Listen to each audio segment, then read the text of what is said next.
Rain hammered the domed rooftops of Aurindale as Nila dashed through the winding alleys, clutching her woolen cloak against the cold. Marble towers, once glowing with golden fire, now loomed pale and hollow in the gathering dusk, their braziers barely casting a flicker. By the time she reached the Firekeeper's hall, a fortress of soot and memory, her breath came in ragged bursts. The oath-iron doors creaked open, just wide enough for her to slip inside. "Nila, where have you been?" Master Varro's voice thundered from the shadows, concern hidden beneath his scowl. His hands trembled faintly over the dying flame in the grand hearth, the last vestige of the fire that once protected all of Aurindale. "The market was crawling with shadefolk, master," Nila replied, setting down her battered satchel. "I saw them again by the fountains, whispering to the mist, the city's losing faith." Varro's eyes softened for a heartbeat, then hardened again. "A Firekeeper never shows fear, Nila, nor pity for herself." "What about pity for Aurindale?" Nila shot back. "Should we abandon it too?" Before he could answer, a sudden chill swept the hall and the flame faltered, flickering blue. Shadows writhed in the corners. Something ancient and hungry pressed against the glass of the tall windows, searching for a crack in the light. "We keep hope even when the fire's dim," Varro murmured, pressing a small parcel into her hand. "Light this when all else fails. It holds the first spark." Nila's fingers brushed the enchanted lantern inside. Its glass shimmered with a memory, a sliver of the city's original blaze. Only the Firekeeper's blood could awaken it, her blood. She shivered as she realized the weight of the task. Her city, the city that had always treated her as an outsider, was looking to her for salvation. For the first time she felt more than fear. She felt the pull of destiny. Outside, the darkness pressed closer. And in the distance, inhuman voices began their midnight song. Nila barely slept. She sat on her cot in the dusty apprentice chamber, staring at the lantern as if she could will the spark inside to bloom. Each time she closed her eyes, she saw ghostly hands climbing the marble city walls, and heard shadow creatures slithering through the alleys. At dawn, with Master Varro's warning echoing in her mind, she pocketed the lantern and crept into the hall. Master Varro was kneeling before the hearth, his brow furrowed in concentration. Faint figures of other senior Firekeepers watched from the benches, their faces drawn and hopeless. The fire sputtered. Varro barely glanced at Nila. "The council has called a meeting. Rumor spreads like wildfire, blames us for every flickering light. They might dissolve the guild." "But the fire," Nila started, panic sharpening her voice. If we're gone, so is Aurindale." Varro finished for her, then leaned in close. "That's why you're leaving today. They won't target an apprentice. Get to the ruins beyond the north gate. Find Firel. The ancient fire spirit knows the old ways. He'll help you rekindle the flames." Nila's heart thudded in her chest. "Firel's just a story." Varro shook his head. "So were the shadefolk, until last winter. Trust the spark. Trust yourself." He pressed a rolled map into her hand, and the two fell silent as hurried footsteps approached. The doors burst open, and the council entered, wrapped in silks and suspicion. "Master Varro," Councillor Silence sneered, "the fire gutters further each night. Aurindale's patience grows thin. Have you children brought doom with your failures?" Nila straightened, meeting Silence's gaze with a boldness she didn't know she possessed. "It's not failure, it's sabotage. The darkness is alive, and if we don't act, everything will be lost." Gasps swept through the hall, but Silence smirked. "Pretty words, apprentice. We'll see if Aurindale can warm itself with them." Varro gave Nila a quick, brave nod. In the chaos and whispers that followed, she slipped into the shadows, clutching the lantern and the map. She didn't look back. The city gates waited, and beyond them answers, or oblivion. Outside the walls, the morning was thin and gray, barely distinguishable from night. The ruined north gate, sealed for decades, gaped open just enough to let one determined girl squeeze through. Nila's boots crunched over shattered stone and wind-blown ash as she stepped into the forbidden wilds. A broken statue marked the road ahead, the Firekeeper of old, arm upraised, but worn faceless by time. Nila paused, breath visible in the cold air, lantern pressed close to her chest. The city's faded glow behind her made shadow pools dance on the ground. She followed the map's jittery ink lines. Sharp blue thistles clawed at her cloak. Every bird call sounded wrong, and once she spotted something slinking in the trees, tall, spindly, with too many joints. She clutched the lantern tighter. Lost, little ember? The voice floated from behind the statue, slippery as oil. Nila spun around, heart pounding. A figure stepped out, a boy thin as a willow switch, barely older than Nila, wrapped in patchwork leathers. His teeth flashed, sharp and too many. Shadefolk. "Who are you?" Nila demanded, forcing her voice steady. "Name's Corin," he said, mocking with a crooked bow. "Shadow Courier. I know every crack in these lands, always hunting for a lost soul to sell." "I don't have anything worth taking," Nila lied, stepping backward. Corin's eyes glimmered. "That's odd. I'd say your lantern there is worth a city." "Not for sale," she snapped, lifting her chin. A grin. "Everything is, but maybe not today. You're after the fire spirit, aren't you? The old stories say Prevail burns all liars. You sure you're ready to meet him?" Nila hesitated. Should she trust a creature of shadow, even for directions? He laughed at her indecision. "Either I guide you, or you wander and the things lurking past dusk win. Choose." Swallowing her fear, Nila nodded. "Show me the way, but betray me and the lantern's flame is yours to swallow." Corin's expression sharpened. "Braver than you look, Fire Girl. Try to keep up." With a flourishing gesture, he disappeared up the ashen road. Nila followed, hope and doubt battling in her chest, her journey, and the city's hope, hanging by a single fragile spark. Nila and Corin moved quietly through the skeletal woods, where the trees knotted together above like desperate arms.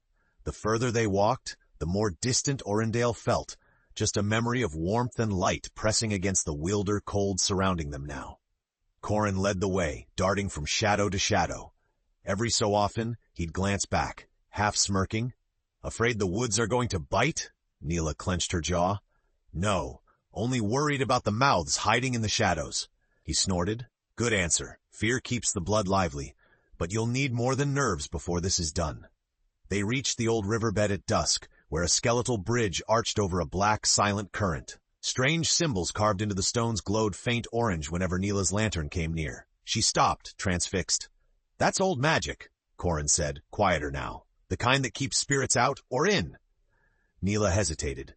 "Do you cross?" "Not me," Corin replied, voice brittle. "Firekeepers only." He pointed to the map. "Prevail's resting beyond that bridge in the sunken ruins. If you want to turn back, this is your last chance." But Nila shook her head. "If I don't do this, Aurindale falls. I'll go. Will you wait here?" For the first time, Corin's mask dropped, and he nodded, almost respectful. "Don't linger with the spirit too long. Bargains burn, even firekeepers." Nila stepped onto the bridge. The runes blazed under her boots. Her lantern pulsed with sudden brightness, and every hair on her arm stood on end. The cold felt sharper, the silence deeper. She crossed, heart thundering. Beyond lay the ruins, half swallowed by earth, choked with vines, haunted by flame-shaped shadows that flickered and twisted as if alive. At the heart of this place, a fiery glow shimmered in a circle of ancient stones. Nila drew a shaking breath, lantern raised, and called into the deepening dark. "Prevail, I am the Firekeeper's heir. I come to bargain." The ruins trembled, flames snaked up from the ground, and with a roar that was not a voice, something ancient, blazing, proud, and dangerous, answered her. Fire blazed and roared before Nila, coiling into a shape more felt than seen. A pair of ember-bright eyes stared from within the tumult, ancient and sharp, flickering with secrets. The heat pressed against her like a wall. "Heir?" The word cracked like burning logs. "A city dying calls to me. What would you ask, small bearer of the last spark?" Nila lifted the lantern with shaking hands, its glass catching Prevail's flickering light. "Aurindale is falling. The first spark grows weak. I want to save it." "Want?"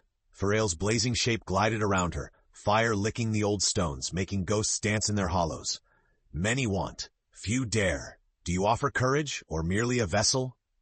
"I offer myself," Nila said, voice trembling, but she did not speak. "Whatever it takes." For a long moment Prevail was silent. A low wind curled around Nila's feet, threatening to snuff out the lantern. Instead, the spark inside pulsed, brighter and braver for her resolve. Flames retreated, swirling around her in a cage of heat. It has been centuries since true Firekeeper's blood challenged the night. Why should I trust a child, lost and untested? Nila thought of Aurindale's towers, Varro's tired eyes, the council's disdain. She drew herself up. "Because I'm all the city has left. Because I'm willing to burn if it means hope survives." The embers in Prevail's gaze shifted. The flames softened, and a voice less harsh but still otherworldly whispered, "Then kneel, Firekeeper. Accept my mark, if you are worthy." Nila knelt. Fire arced from the spirit and branded her palm, pain sharp but fleeting. The lantern flared, its spark blooming, then settling into a steady gold. Power hummed in her veins. Prevail withdrew, his form guttering like a candle in the wind. "The way home will cost you more than you know, Nila of the Lantern. Carry your courage wisely." She staggered to her feet, palm burning with a new sigil. The fire spirit's warning echoed behind her as she hurried back across the bridge. Corin was waiting, eyes wide at her changed look. "Did you get what you wanted?" he asked, half wary, half awed. Nila held up the glowing lantern and the marked palm. "I hope so," she whispered, uncertain if she'd gained a gift or a curse. They hurried from the ruins into a new dusk. Nila's lantern steady and bright enough to ignite hope even in Corin's shadow-laced eyes. The path back twisted and shifted, a patchwork of fallen stones, thick mist, and the ever-present feeling of being watched. But with Prevail's mark burning on her palm, Nila felt braver, as if some of the fire spirit's confidence had seeped into her core. "That mark," Corin muttered, peering at her hand as they walked, "means more than you think." Shadefolk used to whisper, "Only those with true fire can walk through darkness untouched." Nila tried to ignore the ache in her palm. "So if I fall, the city falls." He shook his head. "You've changed, Fire Girl. You walk faster now, straighter." He looked away, the sly edge in his tone faded. "How did you survive the spirit's test?" "I was honest," she answered quietly, "and I was to stay when I was afraid." Corin grinned, his sharp teeth flashing. "Maybe there's hope for Aurindale yet." Suddenly a ripple shuddered through the air. The mist parted, revealing two figures swathed in council robes, Counselor Silent and a guard, sword drawn. Silent's face contorted in disdain when she saw Corin. "Firekeeper's apprentice," Silent snapped. "You risk all of Aurindale on ancient fables and traitors. Give me the lantern, return to the city." Nila stood her ground, lantern blazing brighter. "You would let the fire die while you quarrel and scheme. If you want the lantern, you'll have to prove you're worthy of it." Corin edged closer, eyeing the guard. "She's changed, Counselor, and she's not alone now." The guard lunged at Nila, sword gleaming. Instinctively she thrust her marked palm forward. The sigil blazed and a wall of golden flame leapt up, forcing the attackers to stagger back, faces wild with terror and awe. Silent shrieked, "Monster!" "No," Nila said, her voice trembling but powerful. "I am a Firekeeper. I'll save the city, with or without your blessing." Smoke and light curled around her as she turned away, Corin at her side. The shadows parted before them, and behind, Silent's cries faded beneath the growing song of the returning fire. For the first time, Nila felt the truth deep in her bones. She wasn't just carrying hope, she was forging it. They pressed through tangled, shadow-soaked woods, guided by Nila's lantern and the fearless urgency in her steps. Every hour, the air grew colder, and the unnatural night pressed against the trembling light, threatening to squeeze it out for good. Corin walked with a new respect, silent unless spoken to. Even he seemed nervous as the boundaries of Aurindale's old wards flickered into view. "Almost home," Nila whispered, scanning the skyline. The towers of Aurindale rose in the gloom, their braziers all but smothered. Faint shouts echoed from within the walls. Corin nudged her. "Listen." A low, inhuman howling rolled up from the outer streets. The shadefolk had multiplied, their numbers swelling in the darkness. Pale limbs and glinting eyes crawled across ruined rooftops. Eager shadows ringed the city, gnawing at the last defenses. At the city gate, desperate townsfolk and a handful of firekeepers fought back with guttering torches and trembling hands. "If we don't get inside, it'll be too late," Corin muttered. Nila's heart pounded. The old East Postern, she remembered aloud. "We can slip in near the viewing gardens. There's a hidden way. My mother showed me when I was a child." Corin grinned and followed as she darted between crumbling stones and thorned hedges. At the wall's edge, masked by wild roses and the last whispers of dusk, she knelt and pressed her glowing palm to a half-buried tile. Old runes kindled, and a secret passage yawned open. Inside, the air was sharp with fear.